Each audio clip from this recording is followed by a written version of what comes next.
سابقوا إلى مغفرة من ربكم وجنة أرضها كعرض السماء والأرض وعدت للذين آمنوا بالله ورسله ذلك فضل الله يؤتيه من يشاء والله ذو الفضل العظيم.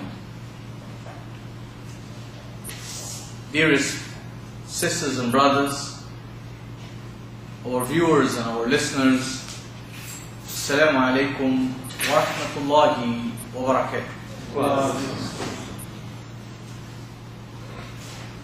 We are once more privileged and fortunate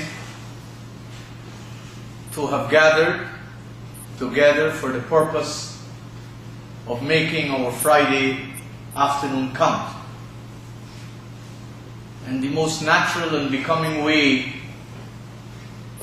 to strive to achieve that is to listen and to make sense, or to fail not to see the sense in what divine loftiness is all about.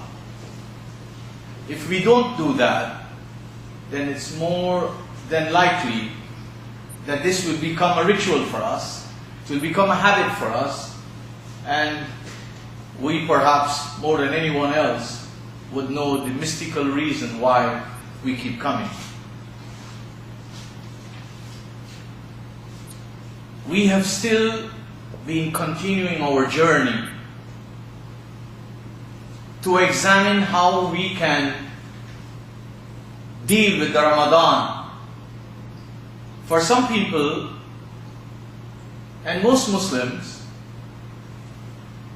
especially those who have just adopted the traditional information and follow the precepts of those before them, Ramadan is just a month. And very soon, this month, according to them, will come to an end. And then life will go back to its norms, to what it was before. There is very little noticeable difference after Ramadan for the majority of people. Only yesterday I was talking with someone, and he mentioned to me, quite sadly, that many social gatherings are nothing more than gossip parties and display of food and clamors, and there's very little effort to make it an environment of reflection, of learning, and of meaningful togetherness.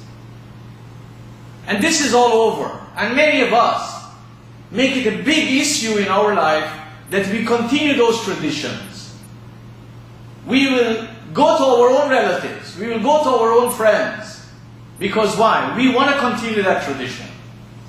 With all due respect, then we should see ourselves as part of the problems. Be responsible, be accountable, and not part of the solution. Because the solution requires climbing the steep path towards the discovery of guidance. The meaningful alternative is not to continue what others have been doing when we cannot see any evidence in our personal, family, and public life of meaningful change. This message that the beloved Prophet Mohammed brought 1500 years ago is not for lazy people. It's not for deaf people. It's not for dumb people. It's not for blind people. It's not for helpless and hopeless people. It's not for people who will continue doing the same things they were doing before, even though there is no meaningful results. Such people are burdens to themselves, their families, and their communities, liabilities to themselves, and in no way near following the message of the messenger. What we need to recognize, we are all in the Ramadan. Whether the moon comes or the moon goes. In the Qur'anic sense, Ramadan has very little to do with the moon. It has everything to do with the dilemmas of society, with the perils of society, with the threats in society, with the darkness in society. And who live in society? It's people like you and me. It's people like you and I who live in society. All of us should be very honest with ourselves and acquire the best searchlight. Consult and search for people in our society and beyond it. Not only people who can help us to have good sight, and to have good hair, and to have nice skin, and to have good health, and can cure our multifarious acquired diseases. This is the main focus of humans in society.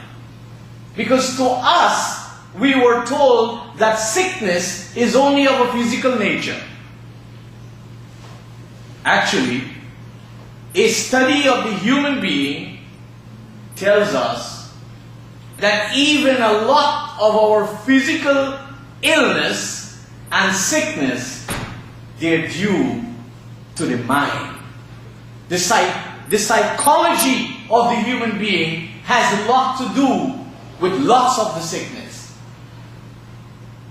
And unless we can sit down with ourselves, and sit down with our children, and sit down with our spouses, and sit down with friends and relatives, and honestly look for darkness in our lives, we will operate as if we are existing in light.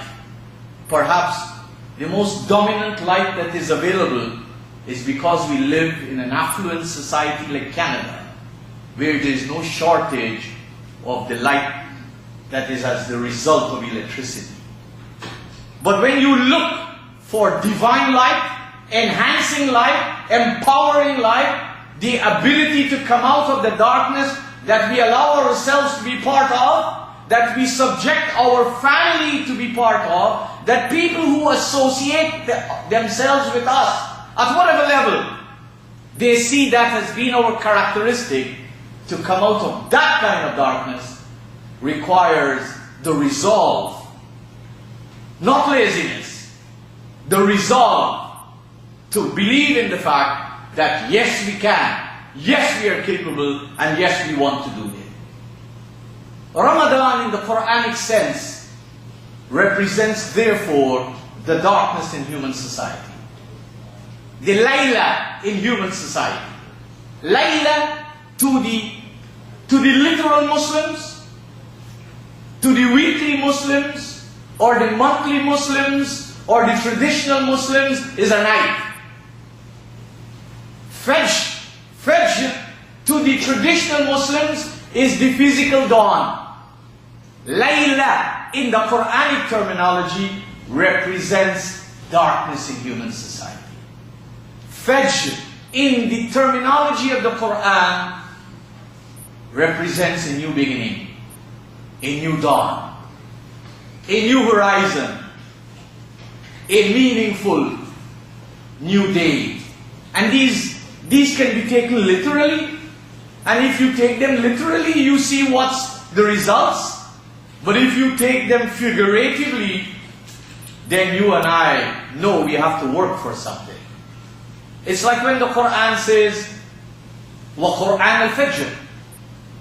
Lots of Muslims think it is a great blessing, although they don't see those blessings, to read the Qur'an in dawn.